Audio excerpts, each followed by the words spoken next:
Bonjour à toutes et à tous et bienvenue pour ce nouvel épisode de l'Instant Sportif, votre podcast qui va parler de toute l'actualité sportive. Thierry Simard, PO Deschênes. Cette semaine, beaucoup de sujets parce que tout d'abord, il y a la saison de la NFL qui s'est terminée. Il y a également le championnat du monde junior qui s'est terminé. On a de plus en plus de formations pour les Jeux olympiques d'hiver au niveau du hockey qui ont été dévoilées. Également, beaucoup de nouvelles au niveau LNH. Un peu partout. Donc, on va commencer rapidement avec la 18e et dernière semaine dans la NFL.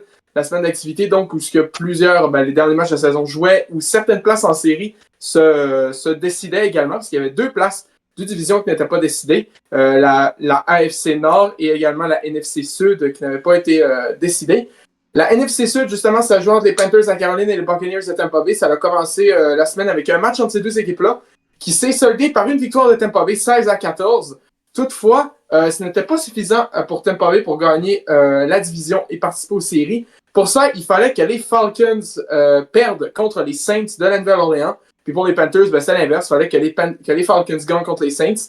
Et c'est les Falcons qui ont gagné 19-17. Donc, même si les Buccaneers ont battu les Panthers et ont fini techniquement en égalité avec 8 victoires et 9 défaites, eh bien, ils ne participeront pas aux éliminatoires de la NFL. Avec la victoire des Falcons, les Panthers ont participé aux séries pour la première fois depuis 2017. Je me souviens bien, donc ça fait très très longtemps qu'ils n'ont pas participé.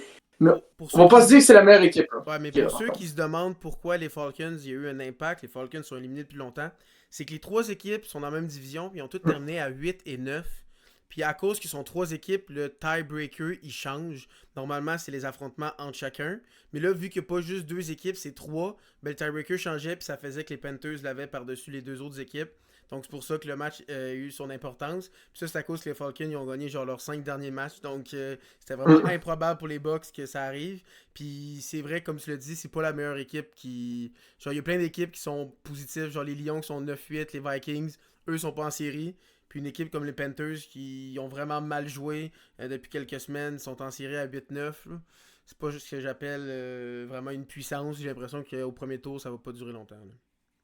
Effectivement. Sinon, il y avait la NFC tout court, l'Association nationale, qui se décidait avec un match entre les Seahawks et les 49ers, deux rivaux de division. Et c'est les Seahawks qui l'ont emporté 13-3, donc pas un gros match offensif de ce côté-là. Mais les Seahawks qui sont champions, puis qui obtiennent le bail pour directement la deuxième ronde des séries au niveau de la NFL. Donc, ils vont passer le premier tour. Sur pour les matchs du dimanche, on a déjà parlé, Falcons ont remporté contre les Saints.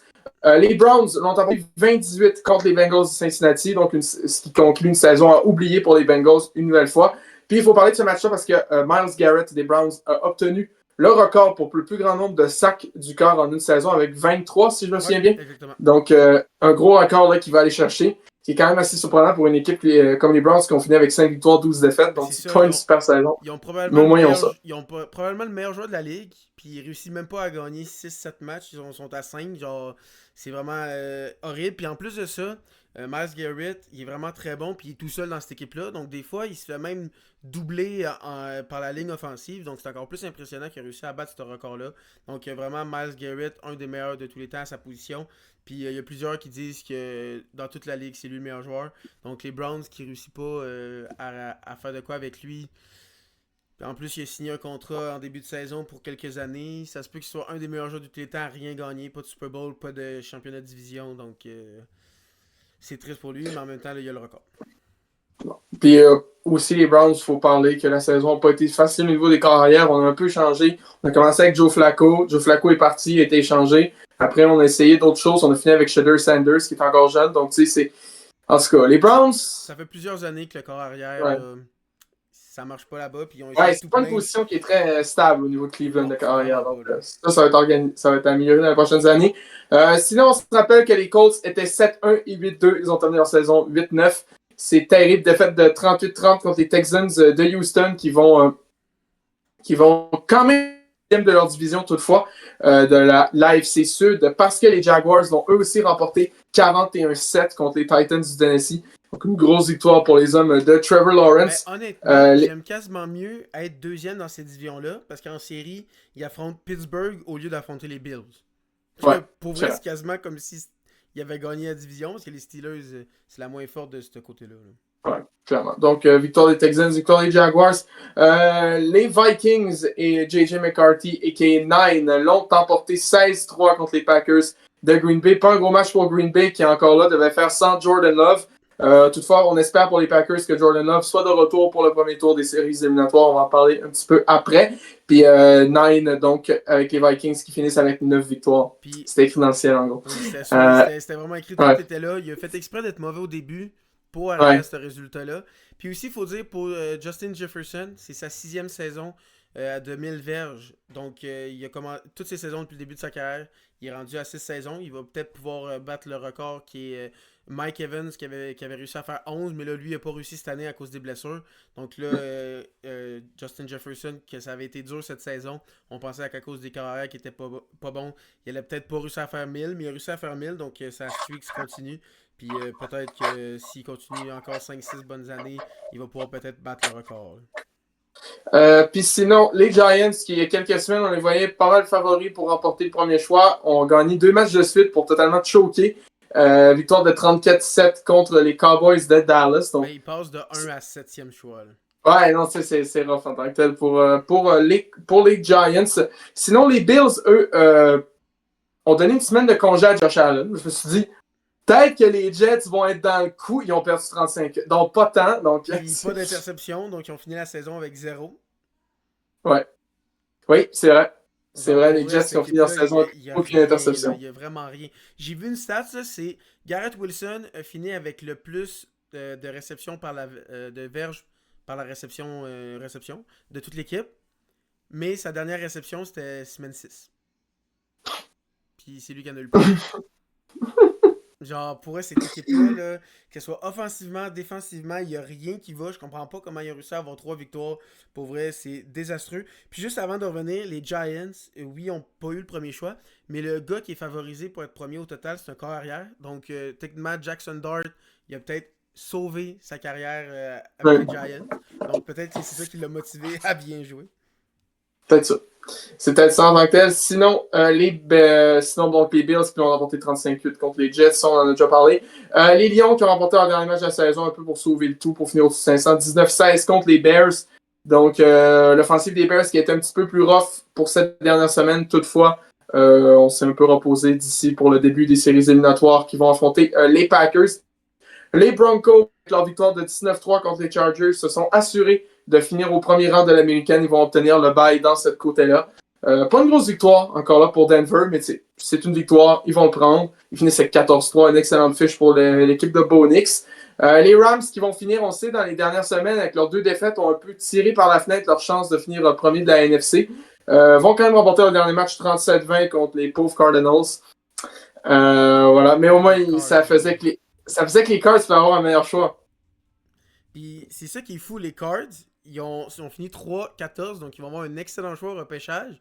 Mais dans leur équipe, ils ont McBride qui connaît quasiment la meilleure saison de Ouais. l'histoire comme un tight end. Il est dominant toute l'année, mais vous êtes quand même 3-14. Ça veut dire que le reste de l'équipe, là, comment dire, c'est pas fou, hein? Mais je pensais que Jacoby Brissett, c'était le sauveur. Non? Pas tant? Ça a pas l'air. Mais j'ai Ok. l'impression que c'est souvent que vous accordez beaucoup de points. Votre défense. Non, non, non, non, pas du tout. Pas du tout. Pas du tout. On n'a jamais accordé 20 points en un quart contre les Seahawks. Je sais pas de quoi tu parles. Pas en tout.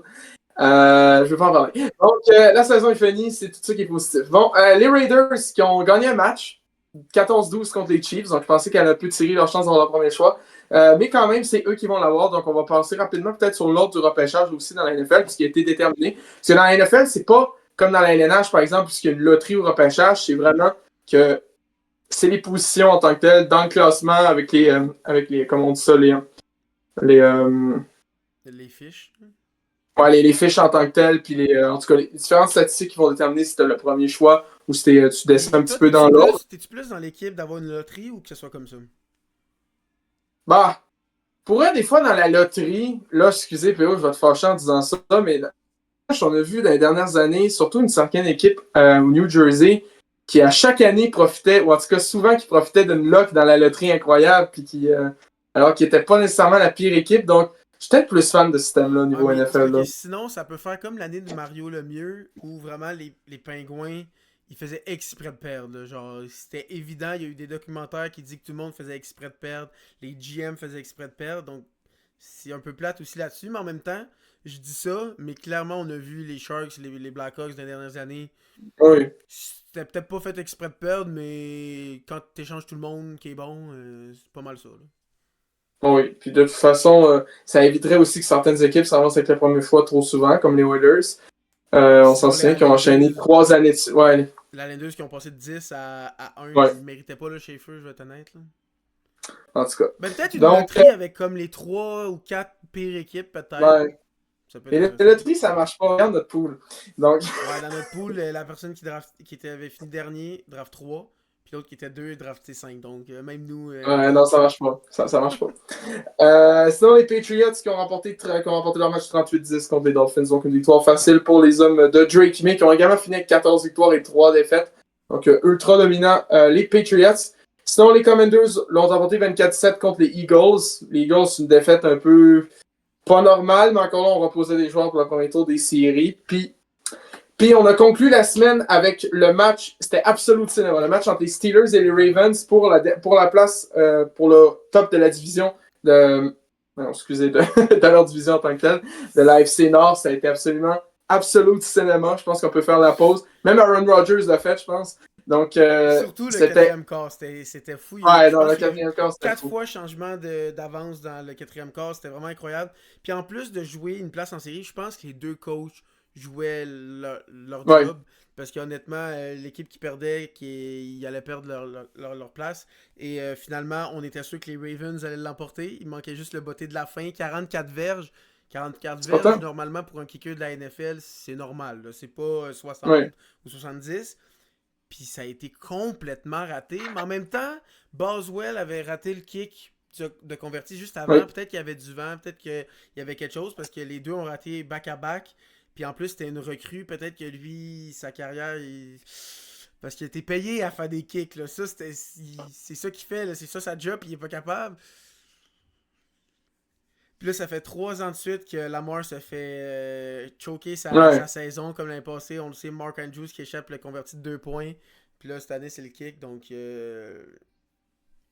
C'est rough pour Lamar. C'est rough. Puis là, il s'est fait Parce poser que, en entrevue est-ce que tu vas être le corps arrière des Ravens l'année prochaine. Puis il a pas dit oui, il a pas dit non. Il a dit ben, je suis encore en train de process la défaite. Là. Je sais pas trop. Ça sent pas très bon. Puis là, le coach, il a été congédié. Donc. On dirait que les Ravens sont en train d'exploser. Là. Lamar, si tu veux venir avec les Cards, moi je suis preneur. Brissett, il reviendra pas, puis Murray, c'est ciao. Là. Non, il peut venir. Il Je peut pense venir. plus qu'il va aller dans une équipe où que la seule pièce qui manque, c'est un QB. Là. Pas. Ben, il manque ça, là, en Arizona. Là, on est good, on est good. Si on a un QB, on est good. Ou genre, par Oui. exemple, si Aaron Rodgers prend sa retraite, les Steelers, ils apportent un Ah, QB. puis là, l'année d'après, ils se font sortir par Baltimore. Ça serait-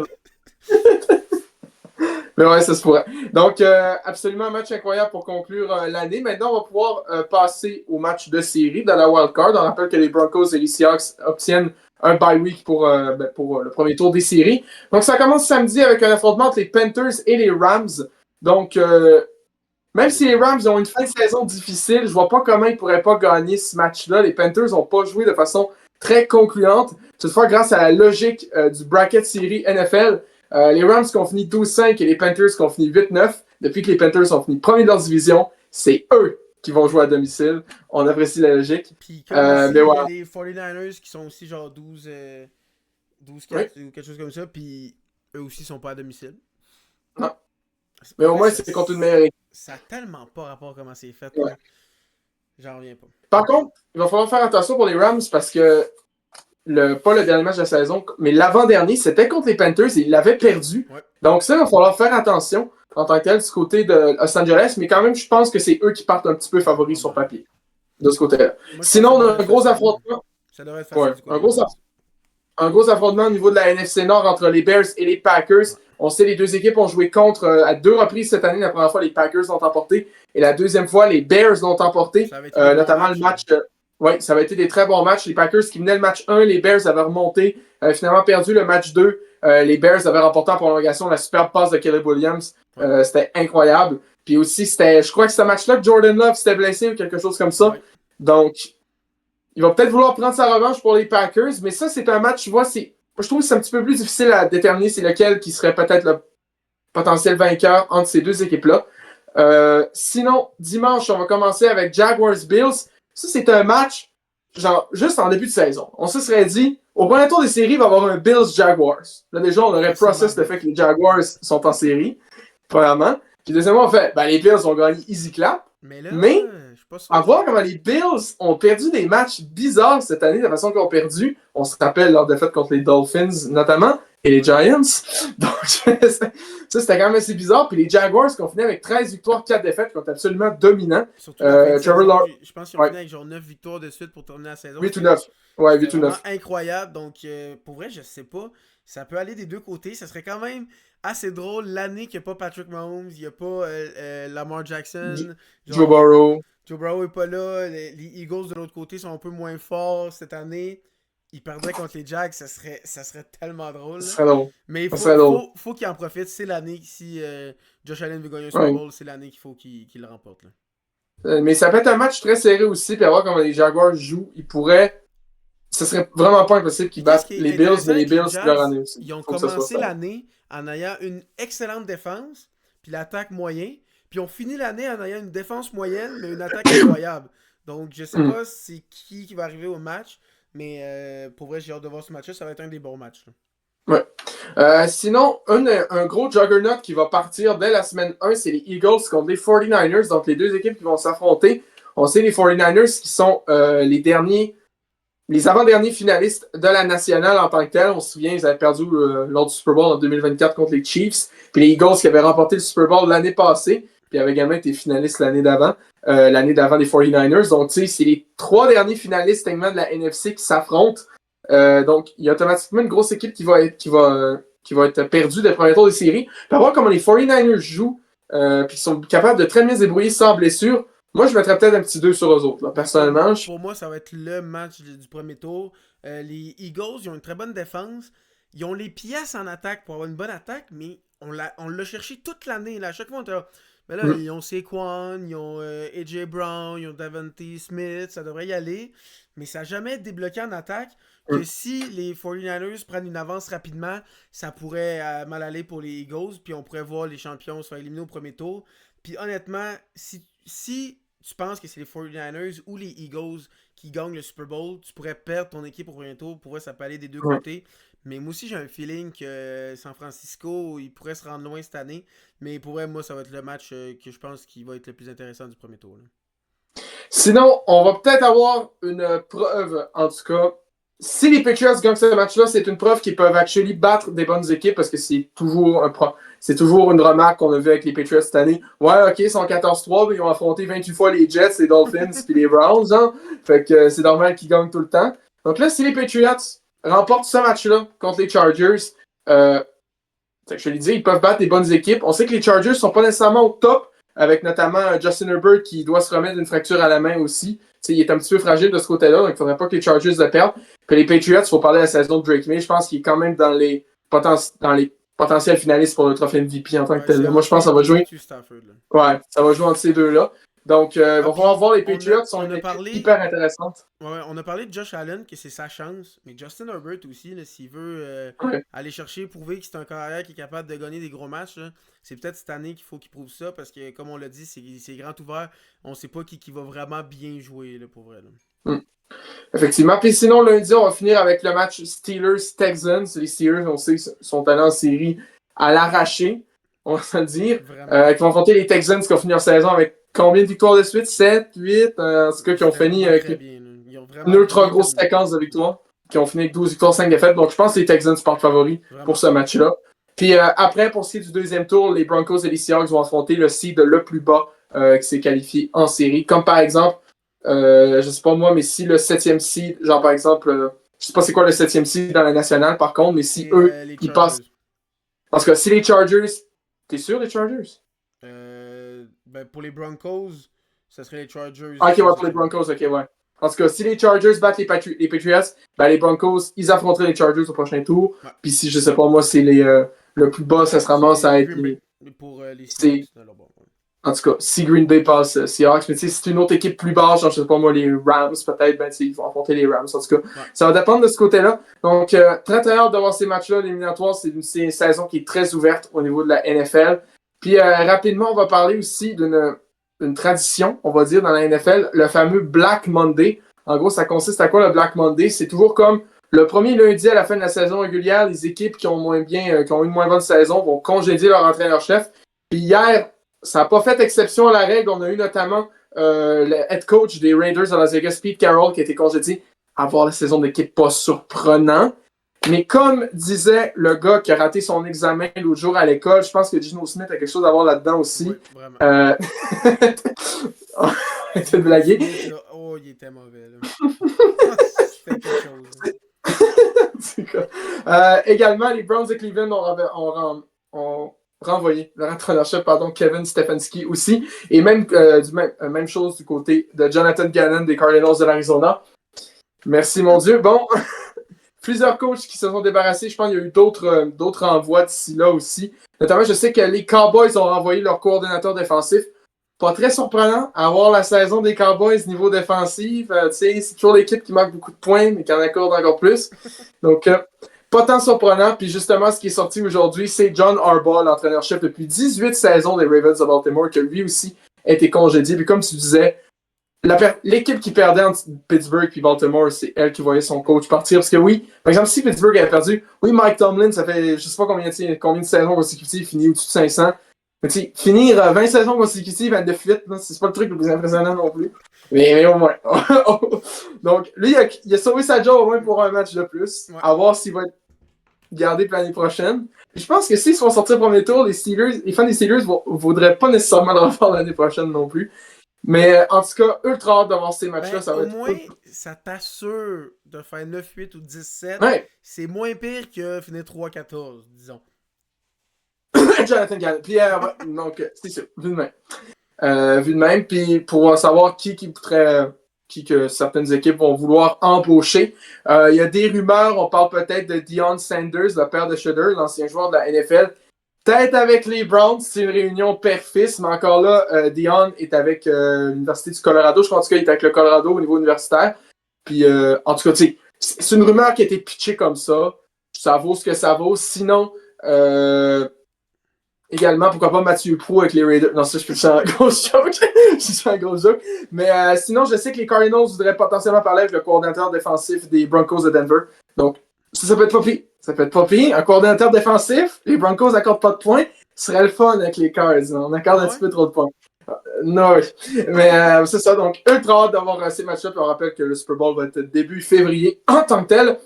Sinon, c'est pas mal tout. Côté NFL, on va passer au niveau du hockey. On a eu plusieurs signatures, on a eu des échanges, on a eu un peu de tout. Tout d'abord, au niveau des signatures, il y a le gardien de but adjoint des Flames de Calgary, Devin Cooley, qui a signé un contrat de 2 ans, 1,35 millions. Donc, à voir comment sa saison se passe avec Dustin Wolf qui a des difficultés. Moi, je pense que lui, ça va bien. Et surtout, ce qui est bon avec Devin Cooley, c'est qu'il sort des bonnes quotes de style tatata ou tatata, peu importe, on va mourir anyway un jour. Donc, très réaliste, on apprécie Devin Cooley. Sinon, il y a le Québécois Charles-Édouard Dastou qui a réussi à convaincre Julien Brisebois du côté du Lightning de Tampa Bay qui a signé une prolongation de contrat de 1 an à 875 000. C'est pas un gros contrat, mais c'est un défenseur qui sort un peu de nulle part. Et surtout, il a 27 ans, donc il n'est pas ultra jeune non plus. Ouais, mais pareil, il joue bien cette année. Qui a eu des chances avec le Tampa Bay parce qu'ils ont plusieurs blessés. Donc, c'est un gars comme ça qui, on dit que c'est pas beaucoup, mais pour sa vie à lui, ça sécure l'argent pour longtemps. Là. Effectivement. Sinon, également, on a Alexander Van Berg du côté des Sharks de San Jose qui a signé une contrat de 3 ans, 6 millions. Relativement une bonne signature pour un joueur d'expérience. Sinon, Alexei Toropchenko du côté des Blues de Saint Louis a signé 2 ans, 2,5 millions. Également pour l'adjoint des Prédateurs de Nashville, Justus Annunen, 2 ans, 1,25 millions aussi par saison. Quand même une bonne signature, même si Nashville, ça va pas bien. Sinon, Christian Dvorak qui va signer avec beaucoup d'argent, 5,15 millions pour 5 ans. Là. Mais tu sais, comme tu l'as dit, il est comme premier ou deuxième centre des Flyers, donc tu sais, ils l'utilisent, ils en ont besoin. Autant il a été critiqué à Montréal, autant il est quand même utile aux Flyers, donc il va rester là pour plusieurs années encore là, Christian Dvorak. Puis je pense qu'il fait quand même un bon travail de ce côté-là. Sinon, on a eu quelques échanges aussi. On a, aussi, j'ai oublié de parler, Linus Carlson qui a signé 2 ans, 2,25 millions par an avec les Canucks de Vancouver. Sinon, aux côtés des échanges, on a Philippe Tomasino qui a été échangé des Penguins aux Flyers en retour de Egor Zamula, qui fait le chemin inverse. Sauf que Egor Zamula, lui, a refusé d'aller jouer avec les Penguins de Wilkes-Barre-Scranton, le club école. Il a donc été libéré par les Penguins, puis après, il a signé 1 an avec les Blue Jackets de Columbus. Donc, en tout cas, ce serait très drôle que les Blue Jackets s'en vont dans la Ligue américaine tout de suite après. Mais, c'est vraiment une histoire assez étrange. Genre, il a pas voulu se rendre à l'équipe, donc là, ils ont terminé le contrat, vu que ça respecte pas les règles. Mais c'est vraiment étrange. Moi, si un gars veut pas aller jouer dans le club école, oui, je comprends que tu veux pas y aller, mais tu y vas pareil. Là, c'est ça le contrat. ouais. C'est pas un gars que je signerais dans mon équipe. Effectivement. Sinon, il y a eu un autre petit échange. C'est le défenseur finlandais Juuso Välimäki qui a été échangé du Mammoth de l'Utah jusqu'aux Hurricanes de la Caroline pour des considérations futures. Donc, un autre joueur qui s'échappe de l'enfer de Salt Lake City. Lol. Mais par contre, juste je vais en parler de Juuso Välimäki parce que c'était actuellement un défenseur régulier avec les Coyotes. Puis je sais pas ce qui s'est passé en arrivant à Utah. En oubliant mes théories du complot que ça les met en dépression, là. Mais pour vrai, sincèrement, c'était actuellement un défenseur régulier, puis il a totalement disparu. Il s'est fait renvoyer Ligue américaine. Il était même sa deuxième paire. Non, il était pas ultra mauvais, là. Il était pas. C'était pas Kyle McCarr, là, on va se le dire. Il était actuellement pas si pire que ça, je trouve, là. Donc, c'est vraiment bizarre qu'il y ait eu un drop comme ça. Il était plus rendu à jouer avec les Roadrunners qu'avec le Mammouth. Donc, en espérant qu'il puisse se relancer au niveau de sa carrière. Également, on a Denver Barkey des Flyers de Philadelphie qui a marqué son premier but en carrière. Ça, c'est à noter. Puis aussi, également, on a un défenseur, on va dire, assez légendaire. C'est Jack Johnson, un défenseur américain qui a annoncé sa retraite. 3e choix au total du repêchage de 2005. Qui a été repêché 2 choix après? Non, mais c'est pas grave. Les Hurricanes avec Cam Ward. Il n'y a pas besoin de Carey Price. Mais donc, Jack Johnson, en gros, c'est quand même une carrière de 1228 matchs dans la LNH. Un défenseur, 77 buts, 265 passes, 342 points. Donc, quand même une carrière respectable. Puis aussi, une Coupe Stanley remportée en 2022 avec l'Avalanche Colorado. Il a joué avec les Kings, avec les Blue Jackets, les Penguins, les Rangers, l'Avalanche, les Blackhawks. Et il est retourné avec les Blue Jackets l'année dernière pour 41 matchs. Donc, une belle carrière pour Jack Johnson, donc qui annonce sa retraite. Sinon, côté de la LNH, c'était la tenue de la Classique hivernale. On sait la tradition qu'il y a à chaque année, le match à l'extérieur. Là, cette année, les équipes, c'était Floride contre les Rangers de New York. On se disait, ah oui, le match, il va être à New York. Non, il était à Miami. Il était dans le stade des Marlins. Match extérieur hockey, Miami. Pas sûr, mais en tout cas. C'est un classique de l'hiver là-bas. Là. Oui. Mais il y a beaucoup de neige là-bas. Il y a beaucoup de neige à Miami. Mais on en a parlé que le hockey, en tout cas, qui essaye de faire des classiques hivernales dans des endroits où que la glace fait plus fondre qu'apparaître. Il faut parler aussi. Le moment du match. Ouais, c'est ça que j'allais dire, le moment du match. L'habitude d'une classique hivernale, là, de 2008, on va dire jusqu'à 2024, c'était le 1er janvier. C'était comme un des seuls matchs qu'il y avait à l'antenne. C'est que les gens qui regardaient du hockey, ils disaient, ben, Criff, ils sont un peu hangover. Ça a été le nouvel an avant. Ils ont célébré, ils sont couchés tard. T'as un match en après-midi, dehors, entre 2 équipes, tu sais. Ça reste sympathique à regarder, t'as au moins ça, parce que, tu sais, si tu veux regarder du hockey, le mondial junior, tu sais, ils sont en congé le 1er janvier, donc il n'y a pas de match à jouer. Donc, tu sais, ça marchait. Je sais pas pourquoi, depuis 2 ans, la LNH décide de changer les trucs comme ça. On se souvient, l'année passée, la classique hivernale, c'était le 31 décembre. Donc, tellement, il n'y a pas eu de match extérieur en 2020, mais pas de classique hivernale en 2025, on s'en souvient. Et que là, cette année, le 2 janvier, pourquoi? Pendant les quarts de finale du Mondial Junior. Pendant les quarts de finale du Mondial Junior. Puis surtout, l'autre gaffe, c'est que c'était pas le seul match de la LNH ce soir-là. Il y en avait d'autres. C'est que, tu sais, c'est quoi l'intérêt de faire ça? Sincèrement, je comprends pas. Ça fait 2 ans qu'ils font n'importe quoi, la LNH. En même temps, c'est typique de la LNH dans les dernières années à faire un peu n'importe quoi au niveau marketing et à pas savoir quoi faire. On se souviendra du Frozen Frenzy un mardi soir. Ouais. T'as 16 matchs. Tout le monde joue un mardi. Oui. Pas un vendredi, pas un samedi, un mardi. En tout cas, en espérant que l'année prochaine, ça revienne le 1er janvier, au moins. Puis sinon, pour ce qui est du match, les Rangers ont emporté facilement 5-1. Pas grand-chose à dire de ce côté-là, à part que Sergei Bobrovsky a battu un record du plus grand gap en 2 apparitions de match extérieur, puisqu'il avait fait la classe hivernale en 2012 quand il était avec les Flyers. Et c'était contre les Rangers. Donc, et les Flyers avaient perdu. Donc, lui, il n'est pas chanceux de classe hivernale, Sergei Bobrovsky. En tant que tel, donc, puis aussi, il neigeait pas gros, parce que j'ai entendu. Puis une partie du match, je pense, le toit était fermé, donc c'est pour vous dire. En tout cas. Puis là, l'année prochaine, on ne sait pas encore si vous la classe hivernale. Il y a comme une espèce de folie qui s'arrête entre les Predators et les Hurricanes. Mais ça a l'air que c'était pas vrai. J'espère que c'était pas vrai. Ça a l'air que c'était pas vrai. Moi, j'avais vu des gens qui théorisaient sur le fait que l'année passée, ils avaient fait une classique hivernale avec Chicago. C'est pour monopoliser Connor Bedard et tout. Fait que là, il voudrait peut-être faire le même truc avec McLean Celebrini, donc donner une classique hivernale aux Sharks. Puis il dit peut-être une nouvelle équipe, fait que genre Utah. Donc classique hivernale San Jose, Utah. Pas dit que c'était mieux, là, mais en tout cas.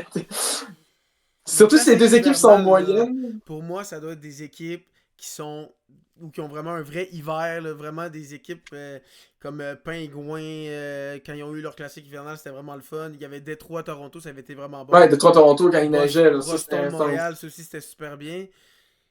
Tu pourrais l'appeler plus bas, parce qu'ils ont des trucs genre d'autres la série des stades. Si tu donnes ça, une série des stades, ça marche pas. Genre série des stades, Panthers, t'aimes pas ça, ça marche, là. Mais pas classique hivernal. Classique hivernal, c'est le premier. Un endroit où il neige avec leur truc sur leur casque. Puis c'est deux équipes qui se détestent. Comme là, Rangers-Panthers. C'est quoi cette rivalité? Il y en a pas, là. Ben oui. Non? Ok. Non. Ben oui, les Panthers ont sorti les Rangers il y a 2 ans. C'est ça la rivalité? Ok, c'est rough. Donc, ouais, c'est ça. On espère que l'année prochaine, ce soit le 1er janvier. Sinon, on va pouvoir parler des Canadiens rapidement de leur match parce qu'ils ont remporté 3 de leurs 4 derniers matchs. Toutefois, il y a un autre truc qui est sorti récemment. Là, c'est à prendre avec des pincettes parce que c'est sorti sur Reddit. Les gens, vous vous souvenez du programme de chandail Reverse Retro dans la LNH, que les équipes apportaient des designs en tant que tels inspirés de chandails rétro qu'ils avaient, mais avec des couleurs modernes où ils inversaient les couleurs. En tout cas, on se souvient, les Canadiens, ils avaient eu 2 chandails bleus. Un que c'était inversé, ils ont inversé le rouge plus bleu, puis l'autre qui ont fait un bleu expo. En tout cas, ben, Fanatics. À chaque fois qu'il portait, là, il se faisait ça marchait bien. Là, c'était ouf, c'était terrible. En 2021, c'était encore une année de Carey Price, mais en 22-23, il n'y avait pas de malédiction. L'équipe était juste pas bonne. Il se faisait clap dans n'importe quel chandail. Ouais, effectivement. C'est ça, le Reverse Retro, domicile étranger, ça s'éclate. Mais donc, Fanatics PLNH préparerait pour l'année prochaine un nouveau programme League-wide, puisque les 32 équipes auront un nouveau chandail qui s'appellerait HTR pour Hometown Remix. Okay. Donc, qui sera un peu dans la même lignée que les City Connect dans la MLB, par exemple. Donc, en gros, ça serait peut-être des chandails qui seraient inspirés, comme par exemple, de la ville en tant que telle, les couleurs représentatives de la ville. Puis pour l'instant, on n'a aucun design, aucun rien. On n'a pas eu de leak, qui est encore très très tôt, parce que c'est pour la saison prochaine. Toutefois, on aurait la couleur principale de chaque chandail pour chaque équipe. Puis il y a des affaires assez intéressantes là-dessus. D'abord, pour parler des Canadiens, le chandail serait bleu marine. C'est ça qu'on a entendu. Encore bon, en tout cas. On va perdre tous les matchs avec. Mais c'est pas ça qui est plus intéressant. Ça pas dit que l'équipe avait du rose. Oui, les Panthers. Leur chandail serait rose de base. Donc peut-être un style Miami Vice. Okay. Ça serait à voir. Ça peut être intéressant. J'ai vraiment hâte de voir les Panthers. Sinon, les Kings, ça serait mauve. Donc ça aussi, un chandail des Kings mauve, ça reste cool à regarder. Ouais. Sinon, par contre, il faut parler de la multitude d'équipes qui ont un chandail noir en tant que tel. Déjà, les Oilers, chandail noir. Oh, ça pourrait être intéressant. Ils n'en ont pas vraiment dans leur histoire. Mais c'est ça, ils n'ont jamais eu vraiment de chandail noir. Le Wild aussi ont un chandail noir selon le leak qu'on a eu. Les Devils, bah ça, c'est pas très surprenant. Les Rangers, ça serait noir. Oh, ça sortirait de nulle part, parce que d'habitude, c'est bleu foncé qui vont, pas noir. Mais j'ai hâte de voir les équipes qui l'ont jamais fait. Est-ce que ça pourrait sortir de... S'ils font quelque chose d'original. Si c'est juste noir, puis mettre leur logo... Non, c'est moyen. C'est moyen. Ottawa serait noir aussi. Philadelphie, c'est que là, on voit pas grand-chose de différent. Saint-Louis, ça serait noir. Oh. Donc, beaucoup d'équipes qui ont jamais Tampa Bay, ça, c'est moins surprenant. Ça commence à faire plusieurs, là. Ouais, et Vegas également qui serait noir. Vegas sont déjà faits. Sinon, ce que j'ai hâte de voir, c'est les Blackhawks, ça serait vert. Oh. Why not? Why not? Ça pourrait être intéressant avec leur logo. Ça devrait vraiment faire un chandail Noël, hein, pour elle. Hein. Vert, rouge, blanc, là, ça devrait vraiment chandail Noël. Les Ducks, ça serait vert. Les Maple Leafs, ça serait beige. Oh, beige, moi, je suis pas un fan du beige. Bah, en tout cas, ça dépend de ce qui nous réserve. Sinon, les Capitals, ça serait bleu. À voir ce que ça peut donner. C'est rare qu'ils ont eu des chandails bleus. Toutefois, ils ont déjà eu leur l'ancien uniforme avec l'aigle, qui était bleu notamment. Sinon, en tant que tel, Colorado blanc, Dallas blanc, Hurricanes gris. Ouais, parce qu'il faut des équipes avec des chandails pâles s'ils veulent faire des matchs. Mais en même temps, la Ligue nationale, de plus en plus, si c'est rouge puis bleu, ils acceptent. Là, et on a vu quelques matchs qui ont fait ça. Donc, j'ai hâte de voir, parce que si toutes les équipes qui ont des noirs, ils ne pourront pas s'affronter les deux avec le chandail. Donc, Pas tant en tant que tel. Puis sinon, je viens juste de voir un commentaire qui m'a fait beaucoup rire. Il y a un gars qui a dit Wow, a Red Wings jersey, never been done before. pour vrai, je pense que c'est l'équipe qui ont fait le moins de designs différents. Là. Genre, pour vrai, ils mettent tout le temps leur logo, ils mettent une, deux ou trois ou quatre stripes. Là, ça dépend comment ils feel. Puis ils Ouais, mettent ça. ça dépend du stripe en tant que tel. Ils préfèrent le nombre de stripes avec le nombre de Coupes Stanley. Ça pourrait être pas pire. Oh, Il y aurait beaucoup de ben. stripes, par contre. Ça serait un barber pole avec Canadien. Ce serait ça. Donc, hâte de voir ça. Moi qui est un gros nerd de chandail, je vais vous en parler s'il y a des leaks. Inquiétez-vous pas. Sinon, au niveau des matchs des Canadiens, ben justement, il y en a eu 4. Ils en ont remporté. Ben, PO, je ne vais pas commencer à spoiler. Parle-nous des matchs en tant que tel qui Ben, se sont passés dans la dernière semaine. le premier match a été contre les Panthers. Et pendant longtemps, ça a été 0-0. Les deux gardiens jouaient très bien. C'était le premier match de Montembeault depuis son retour. Il avait vraiment bien fait. Après ça, les Panthers ils ont pris une avance de 2-0. Là, il y a du monde qui dit que le deuxième but, c'est de la faute à Montembeault, mais c'était un très bon tir. C'est quand le gardien il colle le poteau à genoux à terre, puis que ça passe par-dessus l'épaule. Sam Reinhart l'a mis direct là. Donc là, ça faisait 2-0. Il restait genre 3-4 minutes. Je me disais que ça allait être raté. Mais là, Cole Caulfield il arrive, il fait un super beau but. Si vous ne l'avez pas vu, allez le voir. Là, vraiment, il déculotte tout le monde puis il va marquer le but. Il a ramené ça à un but. Suzuki a créé l'égalité en fin de match et a marqué en prolongation. Donc les Canadiens l'emportent 3-2. Ensuite de ça, il y a eu un match entre les Carolines et les Canadiens. Pour vrai, là, les deux gardiens, ça leur tentait pas de jouer. Là. Ça a fini 7-5, puis plusieurs mauvais buts. Pour vrai, à part que les gardiens étaient mauvais, j'ai pas grand chose à dire dans ce match-là. C'était Dobèche contre Bossy. Donc les Canadiens l'ont emporté 7-5 contre une bonne équipe. Ensuite de ça, ils ont perdu 2-0 contre Saint-Louis. Là, vous dites, ils gagnent contre les Panthers, perdent contre les Hurricanes, mais ils gagnent contre ces deux équipes-là, mais ils perdent contre Saint-Louis. C'est un peu étrange, mais c'est parce qu'au début, ils ont mal joué, ils n'ont pas bien commencé. Et en troisième période, ils ont très bien joué, mais Bennington, il arrêtait vraiment tout. Pour vrai, il était vraiment très très bon. Pour moi, c'était lui le meilleur joueur de ce match-là. Puis ils ont perdu 2-0 de ce côté. Il y avait plusieurs bonnes chances qu'ils n'ont pas réussi à concrétiser. Ensuite de ça, ils ont joué contre Dallas, qu'ils ne sont pas sur une bonne séquence avec leur match qui ont joué aujourd'hui. Ils ont encore perdu. Donc là, ça fait 6 défaites de suite. Les Canadiens les ont battus 4-3 en prolongation. Les deux équipes jouaient très très bien. Dano, dans le match, a eu 2 points, dont son 400e en carrière. Et c'est lui qui a gagné la mise en jeu, une mise en jeu importante en prolongation, qui a fait que Lennon est allé marquer. C'est une deuxième victoire en 2 matchs pour Montembeault. Donc, est-ce qu'il est de retour? Il faut attendre pour le dire. Mais à date, ça va très bien depuis son retour au jeu.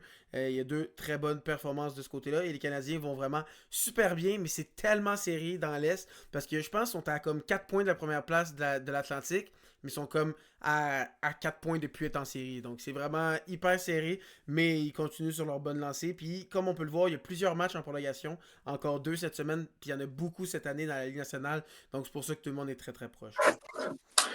Sinon, en tant que tel, pour finir avec les Canadiens, il y a eu une espèce de vote de mi-saison pour le trophée Calder du côté d'NHL.com. Et surprise, Ivan Demidov est seulement quatrième Il serait du même vote. pas finaliste quand c'est le joueur Ouais. avec le plus de points.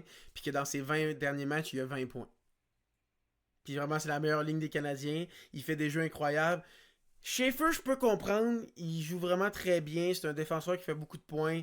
Wallstead, peut-être. Ok, je peux le voir. Mais il a seulement joué 17 matchs. C'est vraiment 50-50 avec Gustafsson. Donc moi, je m'aurais dit Demidov serait probablement 1 ou 2 avec Schaefer. Mais là, il y a Wallstead et Seneki qui sont devant lui. Ouais. Non, moi, je trouve que c'est une vraie joke. Pour vrai, ça n'a pas rapport. Il y a 4 points de plus que Seneki en jouant 2 minutes par match de moins. Puis il est sur une séquence incroyable. Moi, non. Non.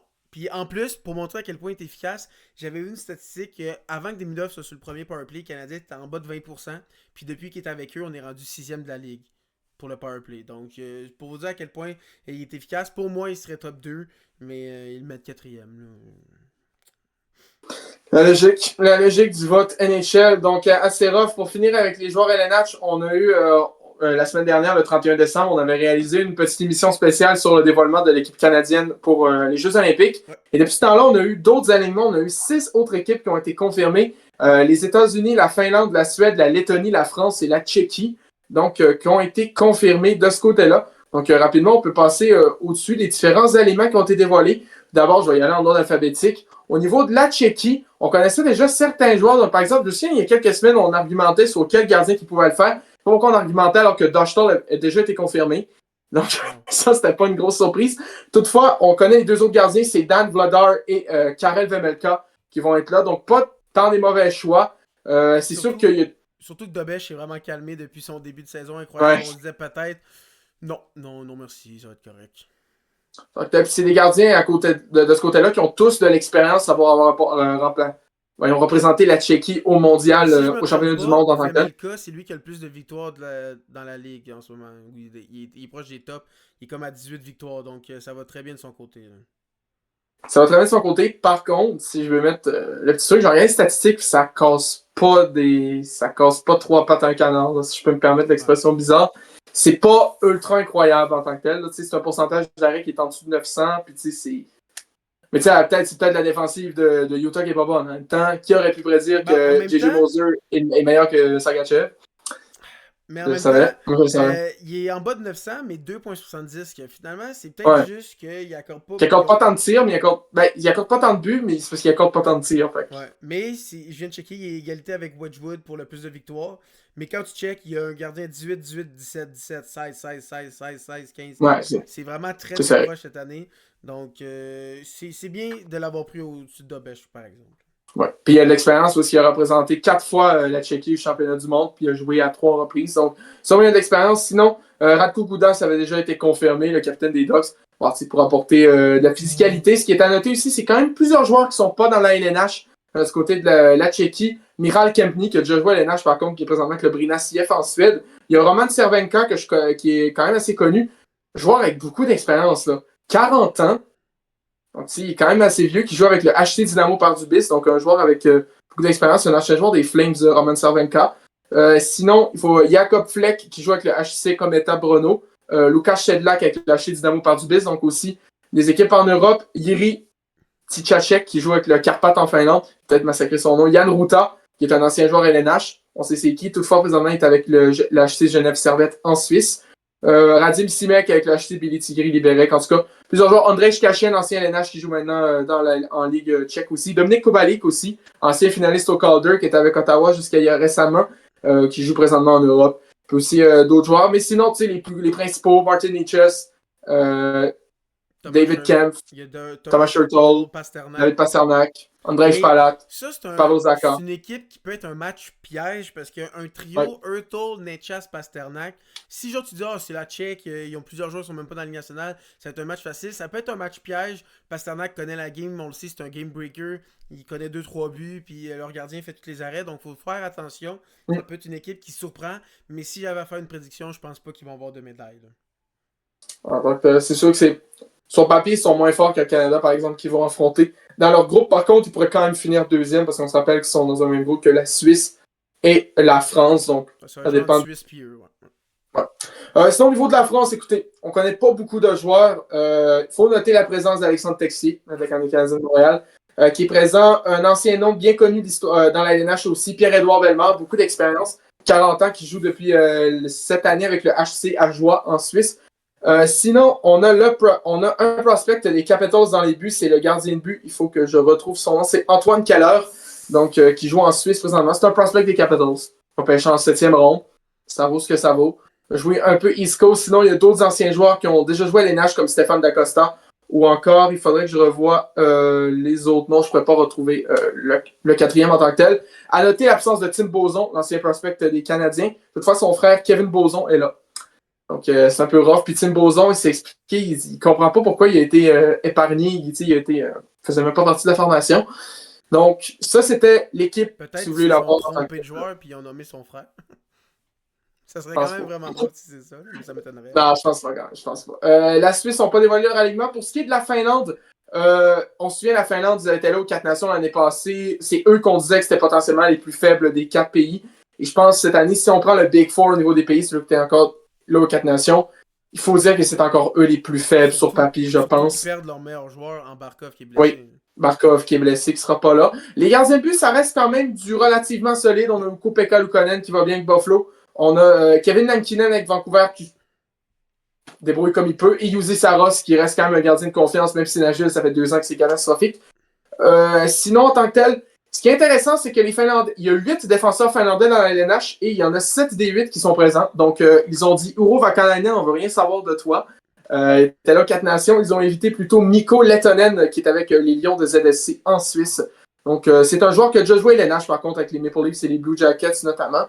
mais qui n'a jamais été repêché. Donc, ça, c'est quand même assez intéressant. Mais sinon, les gros noms sont là. Sébastien Aho, Eli Tolvanen, les Allendale Rupiens, le quatuor des Sabres de Buffalo, pas des Sabres de Buffalo, excusez, les Stars de Dallas, ça va pas bien.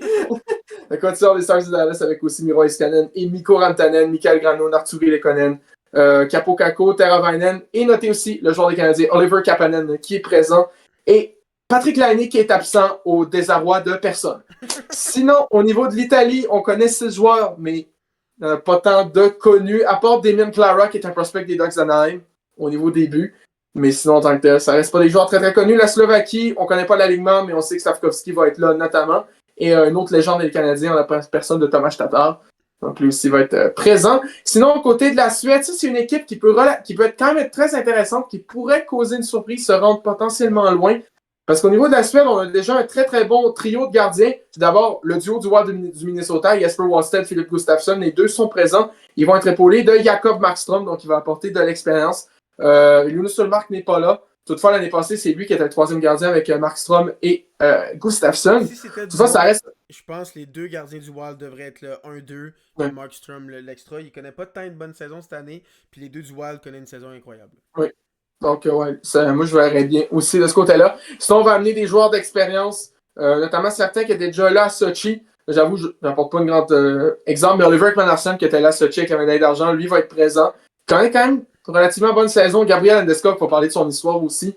On se souvient, le gars a manqué 3 ans, il va venir en série l'année passée, il va faire team Suède aux Olympiques. Impressionnant. Sinon, Leo Carlson, William Nylander, les usual suspects pour la Suède, Zibanejad, Eric Carlson qui va être là à la défensive. Il y a une surprise, Jesper par Bratt, contre. Elias Pettersson. Il y a Oui. Pontus Holmberg qui fait l'équipe. Donc ça, c'est très surprenant. C'est un joueur, dans la Ligue nationale, il est lui-même un bottom 6. Donc c'est un peu surprenant qu'il est là. Il restait quelques joueurs qui auraient pu faire l'équipe à sa place.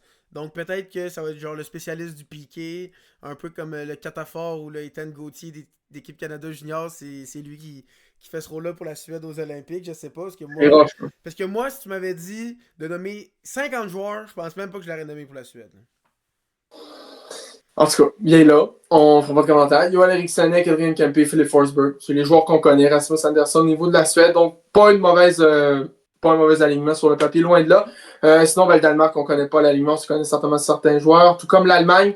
Pour la Lettonie, il faut noter le trio de gardiens qui est connu de tous. D'abord, on a Arthur Silovs et Elvis Merzlikins, qu'on connaît, qui sont dans la LNH. Et là, troisième, ceux qui se souviennent des Jeux Olympiques de Sochi vont peut-être avoir des cauchemars. C'est Kristas Gudlevskis, qui n'a pas eu une grande carrière à LNH, toutefois on s'en souvient parce que c'était le gardien partant de la Lettonie dans le fameux match de quart de finale contre le Canada en 2014. Ce match que le Canada avait emporté 2-1, donc ça avait été ultra serré. Et Kristas Gudlevskis avait été un grand facteur dans ce match autant serré, avait vraiment tenu les Lettons dans le match tout le long. Lui va être là en tant que tel. Présentement, il est avec les Penguins de Fishtown en Allemagne, donc il n'est pas plus en Amérique du Nord depuis un moment. Mais quand même, il va apporter de l'expérience au niveau des Lettons. Il était là à Sochi. Donc, c'est vraiment pas un mauvais choix en tant que tel. Sinon, les certains joueurs LNH qui sont là, comme par exemple, on parle de Christian Rubins, on parle de, j'essaie de voir les noms rapidement, Rodrigo Abols, Sandis Villamins, Rudolf Balcers, un ancien LNH aussi, Teddy Bluger, Ulvis Balinskis, donc c'est Zemgus Gergensons. Moi, il y en a un que je voudrais parler, c'est Albert Smith. Il était au Monde Junior. Oui, c'est vrai. Il a fait l'alignement, puis il est projeté top 10 pour cette année au repêchage. Donc lui, ça il fait une grosse expérience. Donc j'ai hâte de voir ce qui va arriver. Peut-être qu'il va devenir le meilleur joueur de ce pays-là dans l'histoire parce qu'il n'y a pas eu beaucoup, je dirais, de joueurs qui sont projetés top 10 dans un repêchage. Effectivement. Moi, quand je pense joueur letton, à part Sandis Ozolin, c'est vrai que les ultra dominants, il y en avait pas tant. Mais c'est un def, donc peut-être le successeur de Sandis Ozolin, Albert Smith. Finalement, les États-Unis, tout d'abord, au niveau des gardiens de but, c'est les mêmes qu'aux 4 nations. Donc, Jake Oettinger, Jeremy Swayman et Connor Hellebuyck. Aucune surprise là. Il y a peut-être Spencer Knight qui avait bien commencé, mais vraiment, ils ont fait les bons choix. Là. Tout ce que j'ai à dire. Sinon, là, on va parler de la défensive parce que, on va parler déjà de l'équipe en tant que telle. Parce que l'équipe, le head coach, c'est Mike Sullivan, qui est présentement l'entraîneur-chef des Rangers de New York. Et il y a plusieurs joueurs des Rangers qui sont avec l'équipe, notamment JT Miller puis Vincent. JT Miller. Qu'on dit, ok, c'est sûrement à cause du coach, un peu comme Cirelli, il a pris les joueurs qu'il voulait, mais il prend pas Adam Fox en défense. Genre, si tu m'avais dit, Entre Trocheck, Miller, puis Fox qui est avec Team USA, j'aurais mis 100 millions sur Fox, puis je les aurais perdus. Genre, JT Miller... Ça, je la comprends pas. Non, je la comprends vraiment pas. Je la comprends vraiment pas. Puis. Surtout quand il y a un Ben, c'est vrai défenseur comme Seth Jones. Ouais, Seth Jones est là, tu sais. Noah Neffin connaît pas la meilleure saison. J'aurais pris Puis Adam encore là, il y a Fox, qui est des. un top 5 def avec un point par match, qui a déjà gagné un Norris. Là. Puis également, sinon, ben, les Hudson également, qui auraient pu être invités par l'équipe américaine. Ça, faut en parler. Lane Au niveau Hudson, de je l'attaque. peux plus comprendre parce que Ouais. le premier powerplay, ça va être Quinn Hughes, puis le deuxième, ça va être Werenski. Donc là, Hudson, il est bon, il est correct défensivement, mais c'est pas sa grande force. Donc je peux comprendre, puis c'est pas le plus gros, mais Adam Fox, je la comprends pas. Il est bon en 5 contre 5, en powerplay, en piqué. Non, ça, Adam Fox, je la comprends pas. Hudson, je peux plus la comprendre. Je l'aurais pris, mais je peux plus comprendre le choix. Puis sinon, tu sais, c'est quoi que ça donne comme idée? Tu sais que le coach a une part de sélection, tu te dis, ton propre head coach dans la LNH va prendre Seth Jones à ta place. Genre, t'es comme. Ben, Seth Jones, c'est pas ultra mauvais, là. Mais pareil. Ben Adam vraiment, Fox, ça. Adam Fox, il est à 1 point d'être point par match cette année. Donc, en tout cas, un choix assez bizarre. Puis au niveau de l'attaque aussi, un gros oubli. Jason Robertson, qui sera pas là. Sauf faut en parler, justement, par exemple, avec Trocheck, connaît pas une super bonne saison. Robertson, juste Sinon, pour vous Brock expliquer, Nelson. Fait que, Robertson, c'est l'Américain avec le plus de points cette année. Puis le plus de points dans toute 2025. Et il a déjà fait une saison de 100 points. Il joue très bien. Il a quand même un bon gabarit. Après ça, DeBrincat n'a pas été pris. Caulfield n'a pas été pris. Je les aurais pris avant Nelson, puis Trocheck, puis Miller. Surtout que Miller, il y a eu plusieurs séquences qui ont tourné ou qu'il abandonnait sur des plays. C'est pas un gars que genre il va forecheck sur un quatrième trio. Là. Je peux comprendre. Trocheck, tu dis ok, ça va être piqué, il va prendre les mises en jeu, mais Miller, il apporte pas ça. Là. Donc, c'est des. Puis là, tu te dis, c'est à cause du coach, mais là, avec Adam Fox, il est pas pris. Finalement, c'est pas le coach, c'est juste qu'il voulait pas les autres joueurs. Puis, il y a une statistique que j'ai vue qui était quand même drôle. J'ai vu le top 10 des meilleurs buteurs de 2025, genre l'année au complet. Puis, il y en a 5 des 10 qui seront pas aux Olympiques. DeBrincat n'a pas été pris, il était là. Morgan Geeky n'est pas avec Team Canada. Il y avait Ovechkin vu qu'il n'y a pas la Russie. Genre, il y en avait 5 des 10 meilleurs marqueurs qui sont pas là. Donc, ça veut pas dire que t'es bon que tu vas faire les équipes. effectivement, mais il y a certains qui critiquent les choix de Bill Guérin en disant qu'il veut une équipe pour arracher la tête au Canada, par exemple. Ouais, mais c'est pas comme le Four Nation, t'as même pas le droit de te battre. Les non, règles c'est sont ça, plus l'hockey sévères. international, c'est un autre truc. Là. On l'a vu au championnat du monde junior, des fois, tu as des mises en échec, des calls, tu dirais, LNH, c'est bien safe si le gars il se mange à 5 minutes. Fait que tu sais, c'est comme. L'IHF, il call tout. Là. Ben, il call tout. Puis sinon, au niveau des joueurs qui reviennent, ben, Brady Kachuk et Frank Kachuk vont être là. Déjà, il avait déjà été annoncé. Matthew, il va falloir voir s'il est en super forme. Est-ce que je me méprenne? Matthew Kachuk n'a pas encore joué cette saison. Sinon, au niveau des nouvelles arrivées, j'en ai pas noté beaucoup en tant que tel par rapport aux 4 nations. Je crois que Tage Thompson n'était pas là, si je me trompe. En attaque, c'est Keller Thompson, si je me trompe pas.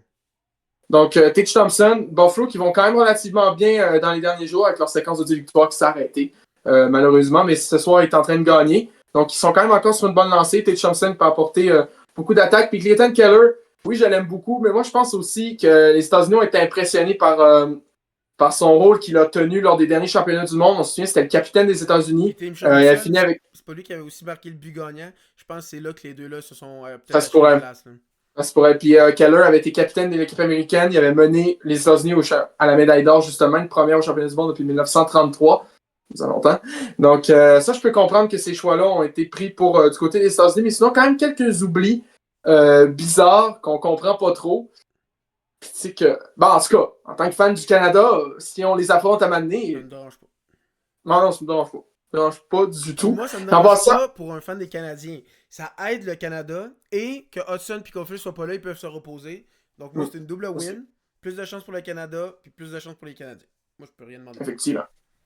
Donc, c'est pas mal tout côté du roster des Olympiques. Donc, comme vous avez vu, il y a quand même encore certaines équipes qui vont nous manquer. Mais tu sais, comme là, les équipes qu'on connaît pas, c'est pas des équipes qui vont être remplies de joueurs LNH. Il n'y a pas tant de joueurs en Allemagne, il n'y a pas tant de joueurs en Slovaquie puis en Suisse. En Allemagne, je pense qu'il y a 3 ou 4 attaquants dans la ligue. Ils vont avoir un trio incroyable de Draisaitl, Stützle, JJ Peterka. Puis le reste, ben, ça va être ça. Regarde, Peterka n'est pas encore confirmé. Les joueurs qui avaient été confirmés, c'était Tim Stützle, Leon Draisaitl, Philippe Grubauer, Moritz Seider, Lucas Reichel et Nico Sturm. C'est eux qui avaient été confirmés. Ok, ben là, s'ils prennent pas Peterka, il y a un problème. Il devrait le prendre quand même. Sinon, au niveau du Danemark, c'est Lars Eller, Oliver Borgström, Nicolas Ehlers, Frédéric Andersen, Jesper Jensen, Abo et Jonas Rondberg qui ont été confirmés. Pour ce qui est de la Slovaquie, Simon Nemec, Juraj Slavkovski, Martin Ferravari, Martin Pospisil, Eric Chernak et Tomáš Tatar. L'Italie, bon, en tout cas, l'Italie. Je pense pas que j'ai besoin de Nico Ischier, Kevin Fiala, Timo Meyer, Roman Yossi, Nino Niederreiter et Jonas Siegenthaler. Donc, en tout cas, c'est les joueurs qui sont connus aux côtés de la Suisse. Donc, devrait savoir les alignements dans peu de temps. Hâte de voir ça. C'est pas mal tout aux côtés des joueurs LNH. Il nous reste encore un sujet à parler au niveau du hockey. Encore un, c'est le Mondial Junior qui s'est terminé cette semaine, hier soir, parce qu'on enregistre le mardi. Et au niveau de la fin du tournoi préliminaire, le Canada a remporté ses 4 matchs. Ouais.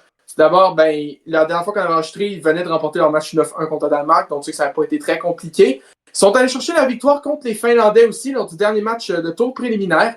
Donc, sans tant que tel, c'était pas surprenant. C'était un match. Déjà, à voir le début du match, on s'attendait à ce qu'ils finissent 55-44. C'est pour vrai au niveau de. Début, je pense qu'il y a eu 4 buts en comme 4 minutes. Genre, il y a eu 4 buts en 4 tirs surtout. À Mané, c'est 2-2, puis il y avait 2 tirs de chaque côté. Donc, tu sais, c'était comme. Ça a fini 7-4, je pense, pour le Canada, un truc comme ça. Donc, le Canada qui l'a remporté. Toutefois, la troupe de Dale Hunter ont décidé d'y aller avec Jack et Ivan Kovic, qui avait été le gardien partant lors du match contre la Lettonie, pour les quarts de finale, contre la Slovaquie en tant que telle. Parce que Carter George n'a pas eu un super tournoi. Oui, il a gagné ses 3 matchs.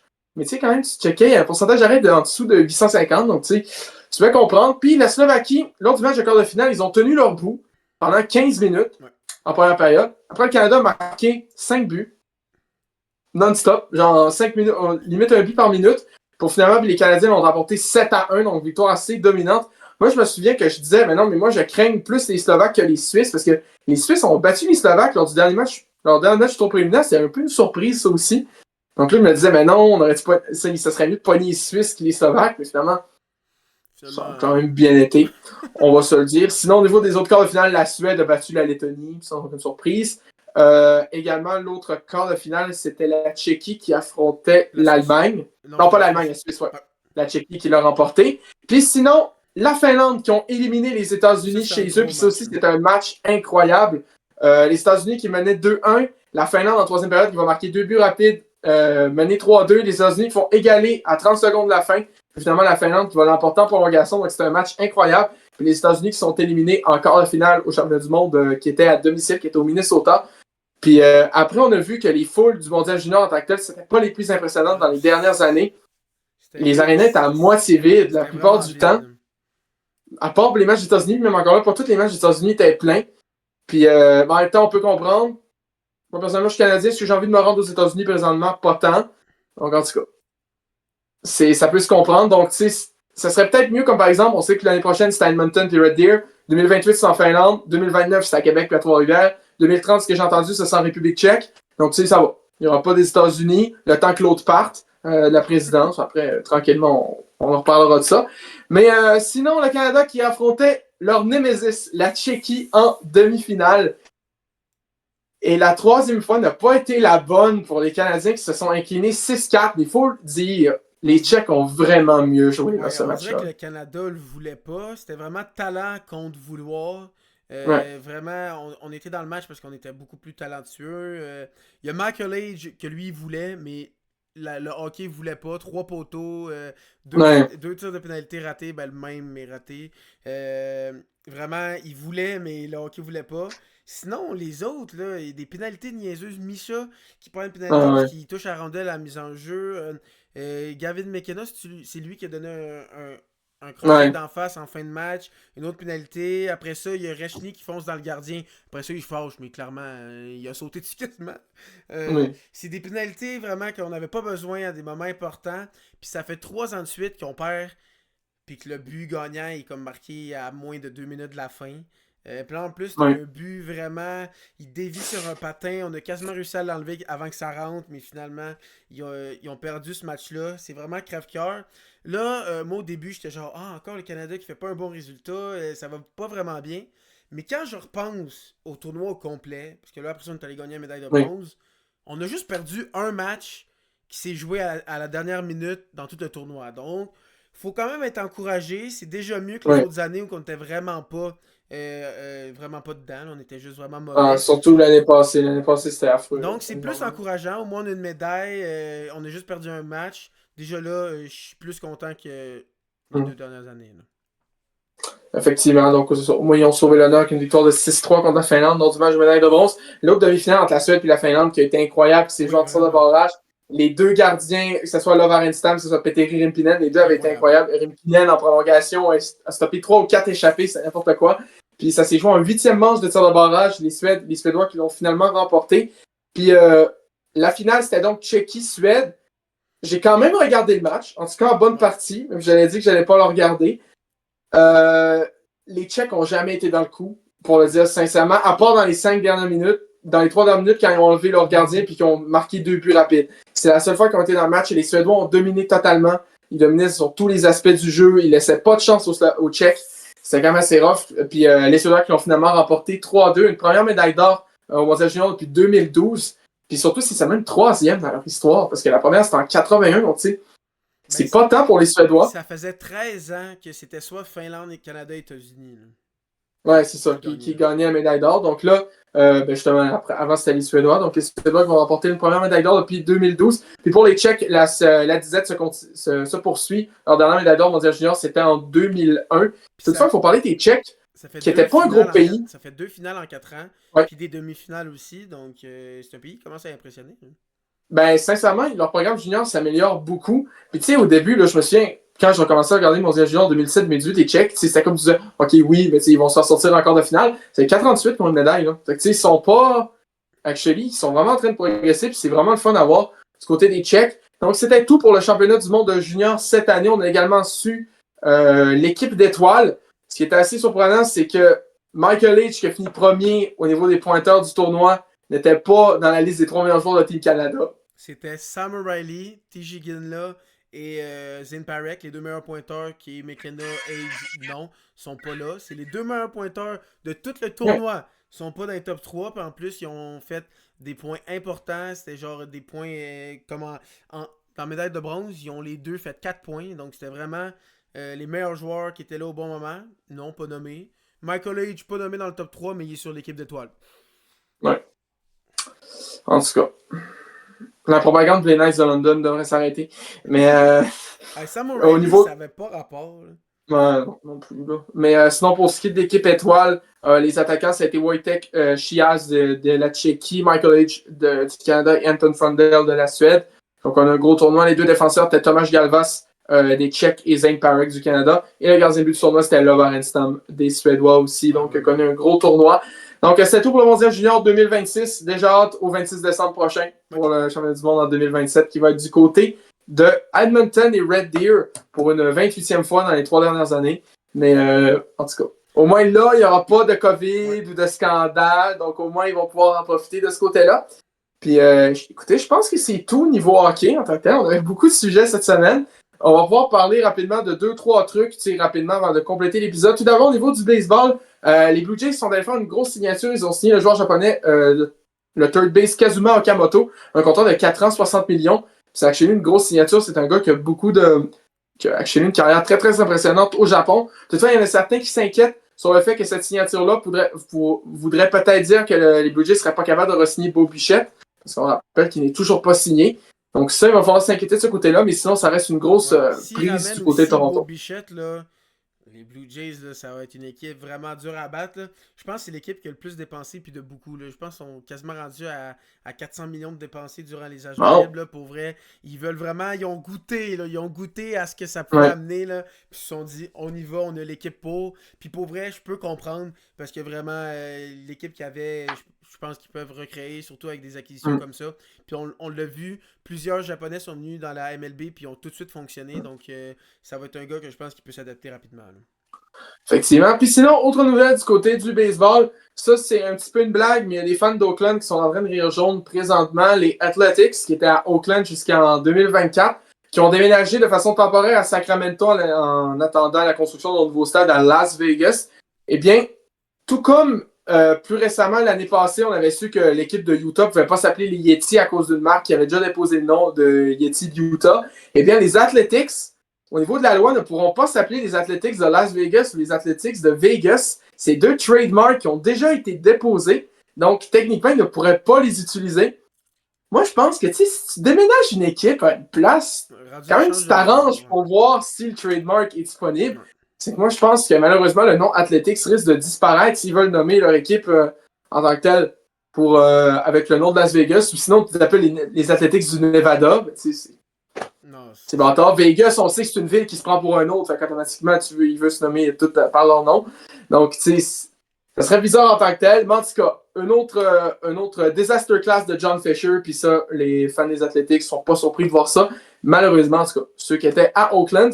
C'est tout au niveau du baseball. Au niveau du vélo, rapidement, le Canadien Derek G, qui avait fini 4e du Giro l'année passée, avec l'équipe Israël Première Tech, on sait, pendant l'été, il avait quitté l'équipe, il voulait quitter le contrat, puis également, on sait, Israël Première Tech, avec Israël dans le nom, c'était une équipe qui n'attirait pas nécessairement une bonne attention envers elle. Surtout quand il se dit on veut pas être politique, puis le lendemain, t'as Netanyahou qui félicite le gérant de l'équipe. Fait que, en tout cas, c'est pas super. Donc, Derek G qui voulait quitter son équipe en tant que tel, puis il voulait casser son contrat, même s'il courait pour plusieurs années.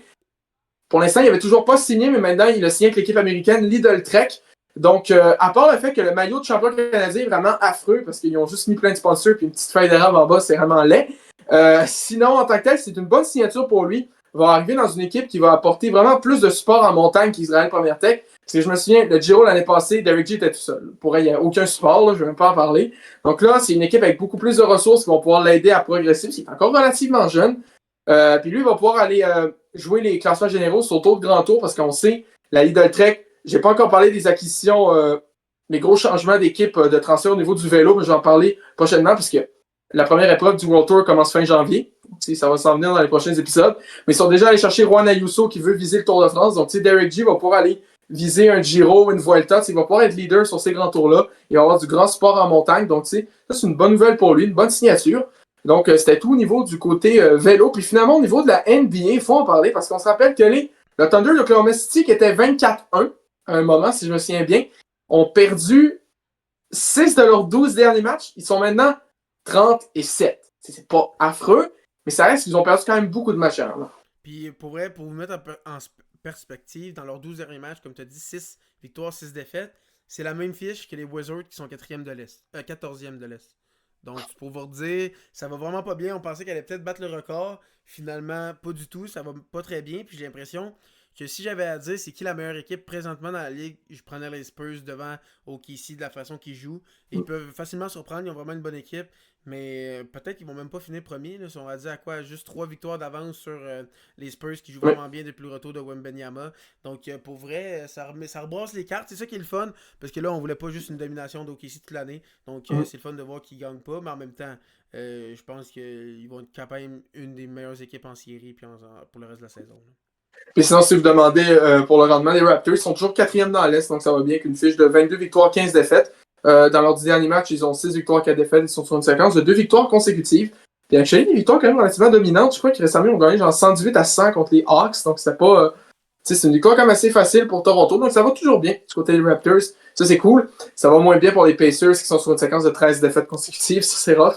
Les finalistes de l'année passée, on s'en souvient, donc ça c'est un petit peu plus rough du côté. Sinon, écoutez, c'est pas mal tout pour l'épisode de cette semaine. On avait beaucoup de sujets. J'espère que vous avez apprécié. La semaine prochaine, on va revenir sur potentiellement des nouveaux aliments qui vont être dévoilés pour les Jeux Olympiques. Du côté masculin, également l'équipe féminine de hockey va être dévoilée vendredi cette semaine, donc ça aussi, ça va être à surveiller. Je vais faire un petit gage comme ça. Je pense que Marie-Philippe Poulin va être capitaine. Je fais un petit guess. Peut-être. Je pense que c'est osé. C'est osé. C'est osé. C'est osé, ok, c'est bon. Mais c'est mon petit gamble. Mon petit gambling. Pas sûr, mais ça se pourrait. Puis, moi, je pense qu'elle va être sur le même trio que Laura Stacey. Puis que d'un but, ça va être probablement Anne-Renée Desbiens. Je pense qu'on va avoir un peu trop de risques. On prend un peu trop de risques. Donc, il va falloir voir au niveau de l'équipe canadienne qui va être encore visée, qui va au moins gagner minimum une médaille d'argent au niveau féminin, on va se le dire. C'est ça le truc qui est un petit peu plus plate au niveau du suspense en hockey féminin, c'est que c'est le Canada, les États-Unis, les autres en arrière. Il y a Canada, États-Unis, Finlande, le reste. Ouais, c'est vrai. La Finlande sont loin du Canada et des États-Unis, mais ils sont quand même meilleurs que les autres. Ouais. Donc, ouais, c'est ça. Mais au moins, on va voir ça avoir une vendredi. médaille. Si on n'a pas de médaille, c'est le gros collapse. Mais on devrait être top 3 facilement. Là, facilement. Non, ça va, ça va. Si le Canada en 2018 a gagné une médaille de bronze avec des gardiens comme Ben Scrivens, là, On devrait être on devrait être good. On devrait être good. Sinon, en tant que tel, on va revenir aussi sur le premier tour des séries dans les séries éliminatoires dans la NFL. Puis s'il y a d'autres nouvelles, on va commencer. On va en parler également. Donc sinon, j'espère que vous avez apprécié l'épisode. Puis on va se retrouver la semaine prochaine.